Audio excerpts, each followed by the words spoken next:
오늘은 아가서 5장의 말씀을 중심으로 예수님에 대해 할 말 있는 인생이 되자라고 하는 제목의 말씀을 전하고자 합니다. 계속해서 아가서는요, 신자들과 그리스도 간의 이 교제 관계에 대해서 이렇게 비유적으로 설명을 하고 있죠.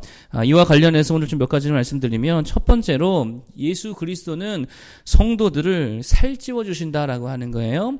무슨 말이냐? 그리스도께서는 우리에게 풍성함과 또 유익과 선함으로 채우시고 인도하시더라라고 하는 것입니다. 그러니까 그리스도 안에 있으면 늘 풍성합니까? 결핍이 있습니까? 풍성하다는 것이죠. 그리스도 안에 있으면 삶이 말 그대로 살아나는 삶이 된다라는 것입니다. 자, 여기 보니까 예수님께서 지금 솔로몬의 입술을 통해서 말씀하는 거죠. 자, 1절 보겠습니다. 1절. 자, 1절 한번 보겠습니다.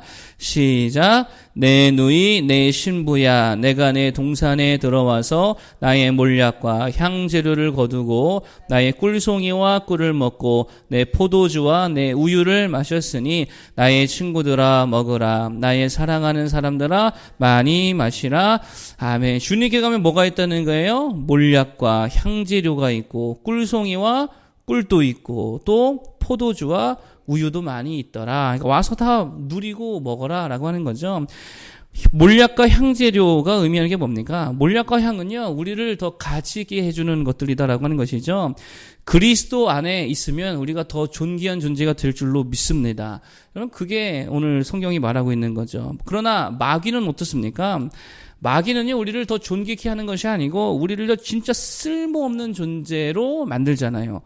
공해라 그러더라고요. 공해와 같은 존재가 되게 한다는 것입니다. 여러분, 마귀가 늘상 하는 짓이 뭐지요? 파괴하는 거죠. 인격도 파괴시키고 관계도 파괴시키고 능력도 파괴시키고 재능도 파괴, 시간도 파괴, 공동체도 파괴, 다 파괴한다는 거예요. 파괴되면 어떻게 되죠? 쓸모없는 존재가 되는 거지요. 그냥 보세요. 여러분, 술이든 마약이든 게임이든 마귀가 이게 중독하는 거잖아요. 중독이 되면 어떻게 됩니까? 파괴되는 거예요. 다 쓸모없는 존재가 된다라는 것입니다. 그러나 예수님께 가면 예수님 안에서는 어떻게 된다고요? 존귀하게 되고요. 더 쓸모있는, 정말 가치 있는, 빛나는, 세상에서 빛과 소금과 같은 역할을 감당하는 존재가 된다라는 것입니다. 예수 안에서 늘 존귀함을 누리는 우리 모두 될 수 있기를 바라겠습니다. 또 꿀송이와 꿀이 의미하는 게 뭐예요? 꿀송이와 꿀. 달콤한 말씀이 있다는 거죠. 주님께 가면 달콤한 말씀이 있더라, 힘을 주는 말씀이 있더라라고 하는 것입니다. 여러분, 성경 말씀이 뭐예요? 우리를 죽이는 말씀입니까? 살리는 말씀입니까? 우리 살리는 말씀이잖아요. 이게 예수 그리스도의 말씀이라는 게 우리를 힘있게 해주는 말씀이죠. 우리에게 위로해주는 말씀이시죠. 그러니 꿀이라 그러는 거죠. 꿀송이라 그러죠. 그런데 마귀의 말은 어떻습니까? 마귀의 말을 들으면요, 늘 우리를 죽이는 말들, 정죄하는 말들, 억압하는 말들, 걱정과 근심과 두려움에 사로잡히게 하는 말들, 이게 마귀의 말이라는 것입니다. 그러니 예수님께 가서 예수님의 말씀을 들으면 힘이 넘치고 위로가 넘치고 감사와 평강이 넘치게 될 줄로 믿습니다. 예수님께 가야지요. 또 포도주와 우유가 의미하는 게 무엇입니까? 포도주와 우유, 기쁨을 의미한다 할 수 있겠죠. 예수님께 가면 기쁨이 넘칠 줄로 믿습니다. 다니엘 기도회에 제가 다 보진 않았는데 가수 자두 씨가 나오더라고요. 지금은 이제 목회자의 사모가 되었다 그러죠. 근데 그 자두 사모가 나와서 되게 유쾌하게 간증을 하는 것을 봤습니다. 근데 이런 말을 하더라고요. 그가 성경에 보니까 이 성경 구절에 꽂혔대요. 그게 뭐냐면, 하나님의 나라는 먹는 것과 마시는 것이 아니요 오직 성령 안에서 의와 평안과 희락이니라. 이 말씀이 있잖아요. 로마서 14장 말씀인가요? 이 말씀을 봤더니 희락, 기쁨이잖아요. 기쁨이 하나님 나라의 몇 분의 몇이더라?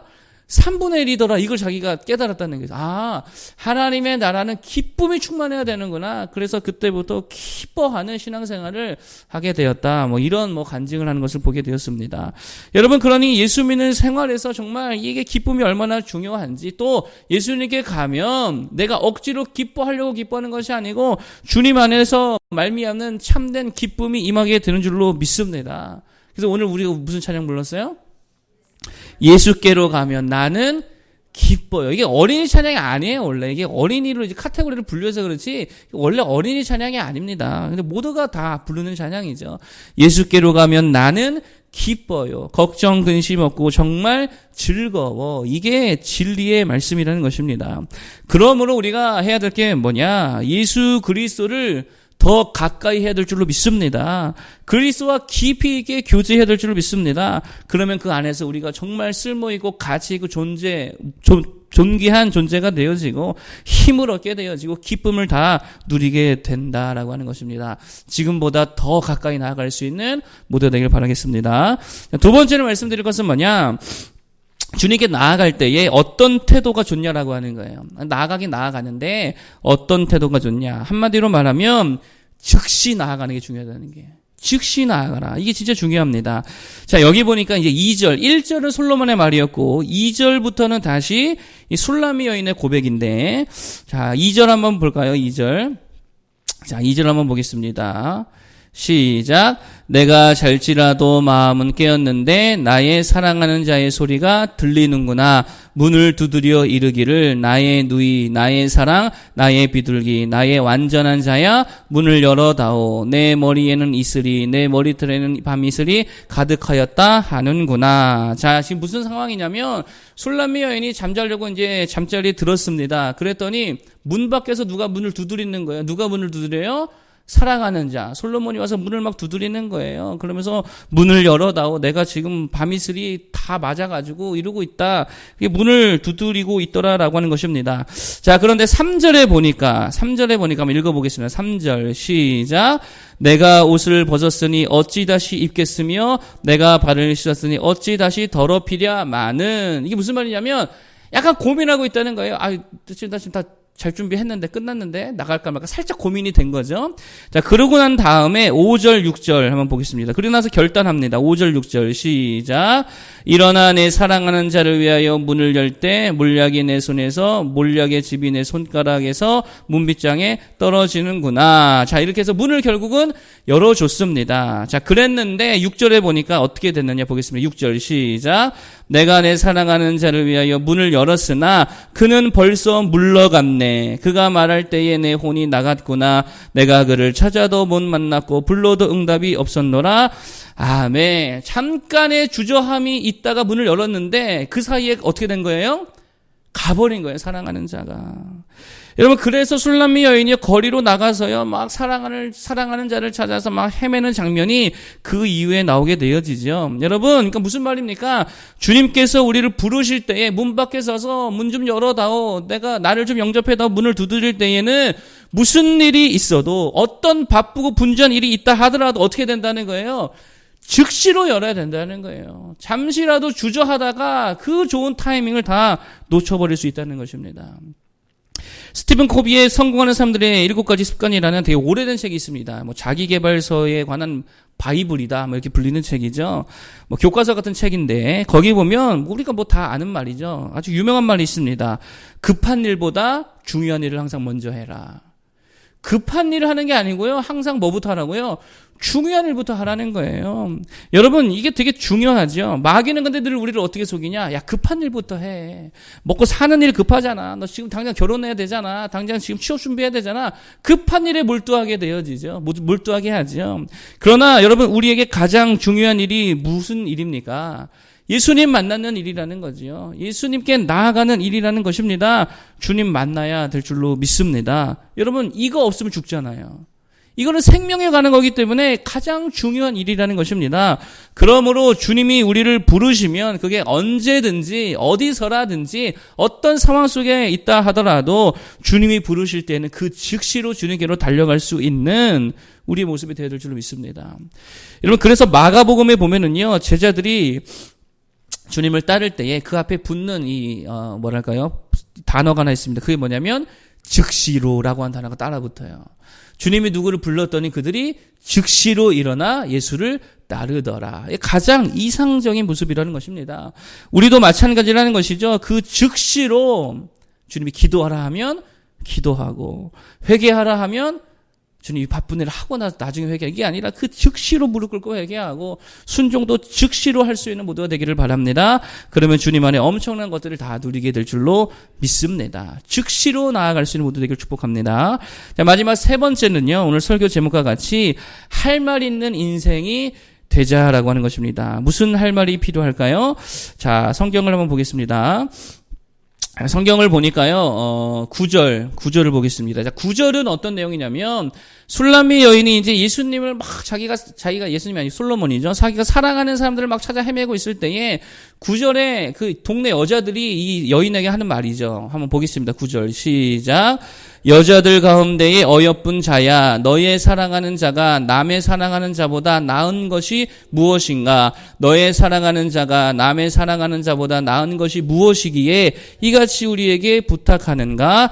아멘. 술람미 여인이 막 자기가 사랑하는 사람을 막 찾아 헤매니까, 야, 도대체 네가 사랑하는 사람이 얼마나 대단하길래 그렇게 찾아 헤매고 다니느냐? 지금 사람들이 이렇게 묻고 있더라는 거예요. 야, 네가 믿는 예수님이 도대체 누구길래 너 그렇게 예수님에 미쳐 사느냐? 이런 것과 마찬가지죠. 이럴 때에 우리가 할 말이 있는 인생이 되어야 될 줄로 믿습니다. 야, 너 예수님 왜 믿냐? 그랬을 때에 나? 글쎄, 엄마가 믿으니까 따라 믿었는데, 이러면 안 되죠. 할 말이 있는 인생이 되어야죠. 예수님께 대해서 나만의 고백이 있어야 될 줄로 믿습니다. 그래서 그에 대한 대답이 10절 이하잖아요. 10절, 11절만 읽어보겠습니다. 시작. 내 사랑하는 자는 희고도 붉어 많은 사람 가운데에 뛰어나구나. 머리는 순금 같고 머리털은 꼬불꼬불하고 까마귀같이 검구나.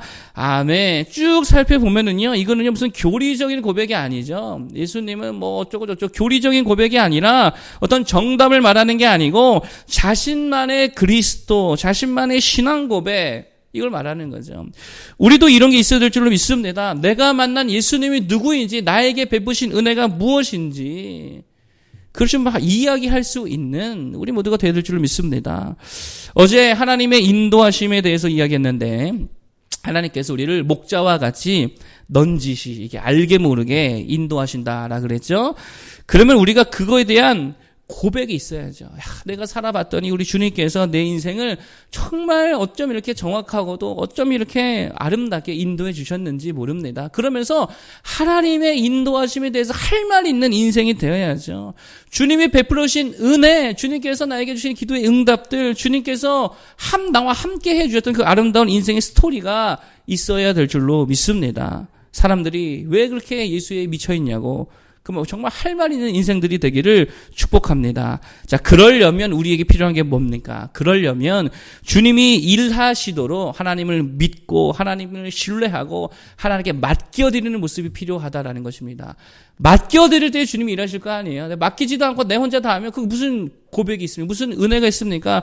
무슨 할 말이 있겠습니까? 그냥 나 열심히 살았으면 이거밖에 할 말이 없겠지요. 다 맡겨드릴 때에, 그리고 믿음으로 인내하며 기다릴 때에 하나님의 놀라운 스토리가 우리 인생에 쓰여지게 될 줄로 믿습니다. 좀 맡기고 믿는 모두가 되기를 바라겠습니다. 그럼 목자와 같이 우리를 인도하시는 주님의 선하신 인도를 보게 될 줄로 믿습니다. 자, 오늘 세 가지를 말씀드렸습니다. 첫 번째는 주님께 가면 존귀하게 되고 강력하게 되고 기쁨이 넘치더라. 그렇기 때문에 주님이 부르시면 어떻게 달려가자? 즉시로 달려가자. 세 번째, 주님에 대해 누가 물으면 할 말 있는, 나만의 신앙 고백이 있는 인생들이 다 되기를 축복하겠습니다. 기도하겠습니다.